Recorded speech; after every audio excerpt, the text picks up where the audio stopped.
14 years ago, tragedy struck a family from northwest Portland. A young boy went missing. His name is Kyron Horman. He was 7 years old at the time of his disappearance. Kyron Horman's mother, Desiree Young, is still fighting to bring her son home while also aiding other parents with missing children. On the 14th anniversary of his disappearance, she held her yearly car wash to raise money for his search. "I can't even explain it. He's a part of me," said Young. "There's just something in there that yearns to touch him and hold him." The last time she saw him was almost 14 years ago, when he disappeared from Skyline Elementary School in northwest Portland after presenting at a science fair. On the morning of June 4, 2010, Kyron was dropped off by his stepmother at the time, Terry Horman, who took a picture of him within an hour of his vanishing. He was last seen wearing a black CSI t-shirt. Young said that Terry Horman has given multiple versions of that morning, but has never been charged. "The fact that we trusted this person to take care of Kyron, and she not only betrayed that trust but also victimized all of us," Young said in frustration. Young admits being angry at Terry Horman, but it hasn't distracted her from the bigger goal, which is putting as much effort as possible towards finding Kyron. Young organizes an annual car wash in Beaverton to raise funds for an even more aggressive search, with hopes of hiring a private investigator, law enforcement-approved K-9 teams, and a specialized task force. "We're constantly spreading the word," said Young. "Raising money to provide support in that arena is really important in a missing child's case." A book, Boy Missing: The Search for Kyron Horman by Rebecca Morris provides intriguing details into the investigation. Several people saw Kyron Horman leaving Skyline School with his stepmother the morning he disappeared, according to the book. Author Rebecca Morris's new book, Boy Missing: The Search for Kyron Horman, claims Kyron's regular bus driver, along with a classmate and two of the classmates' family members, claimed to have seen Kyron walk through the school parking lot with Terry Horman and her infant daughter on June 4, 2010. The second grader was never seen again. Kyron's stepmother has long been the focus of investigators, but never been arrested or charged in connection with the boy's disappearance.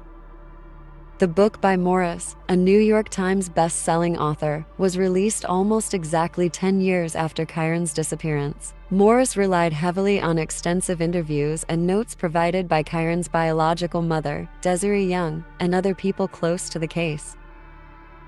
"You can't do a book like this without having family cooperation," Morris said. "I wanted to tell the story of how Kyron's disappearance affected a community because there are all these really fascinating people who became part of the story." Kyron Horman was last seen at Skyline School in northwest Portland on June 4, 2010, after attending a science fair. The second grader's disappearance prompted the largest search and rescue operation in Oregon history. Investigators quickly zeroed in on the stepmother, Terry Horman, who seemed suspiciously cheery and upbeat the day Kyron disappeared, Morris wrote. The book described how Terry Horman washed Kyron's jacket and backpack the day he disappeared.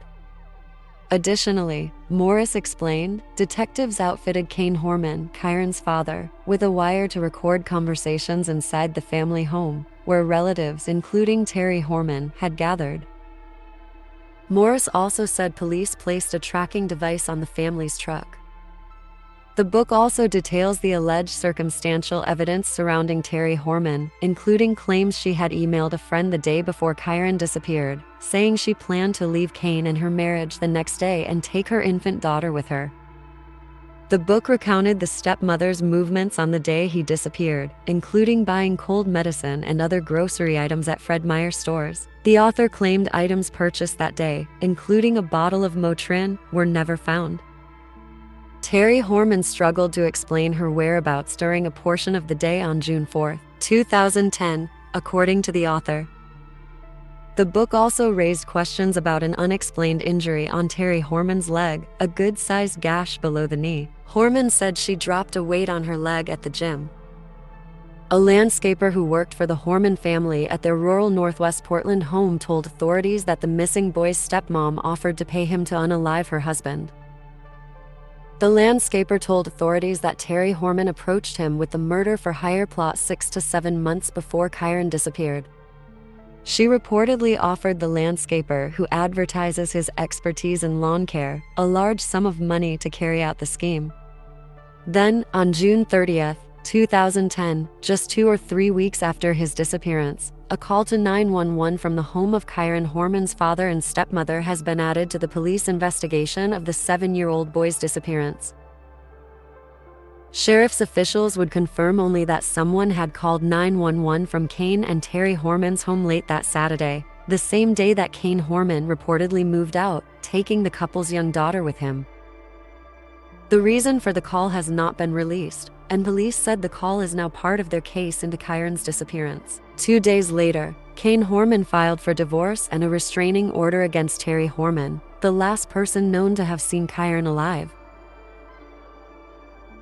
A record search of Terry Horman under her current, maiden and previous married names turned up a DUI conviction in 2005 in which she pleaded guilty not only to driving under the influence, but also to reckless endangerment of another.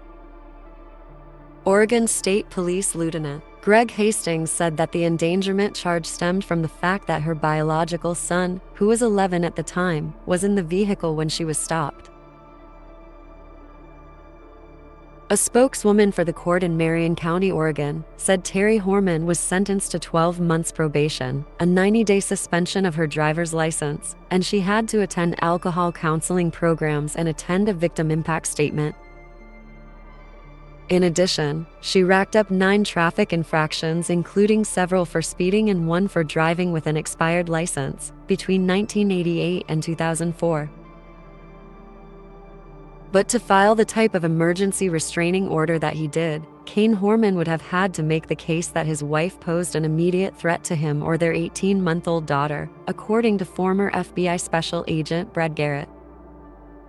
The restraining order prohibits Terry Horman from having contact with her other children, an older son and the toddler daughter, Kane. Horman is asking Oregon courts for sole custody of the little girl. The restraining order has been sealed by a judge who said he was concerned that releasing the entire document could jeopardize the investigation into the disappearance of Kyron. "There's something under the surface here that we don't know about," Garrett said. "There's got to be some pattern of abuse here. It's not something that all of a sudden happened and he decided to go to court." In 2019, Desiree Young talked about developments in the case. Young said that authorities have narrowed the search area for Horman to less than 100 acres. "It's a huge amount of progress. With all the searches that we've done, we've been able to get to a point where at least I feel better," Young said.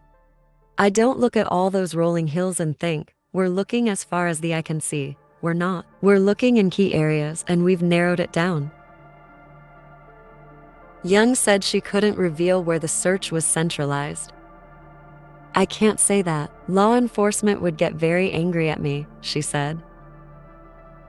Young said police have new evidence related to computer and phone activity. She confirmed law enforcement has conducted several searches in the past 9 months at undisclosed locations.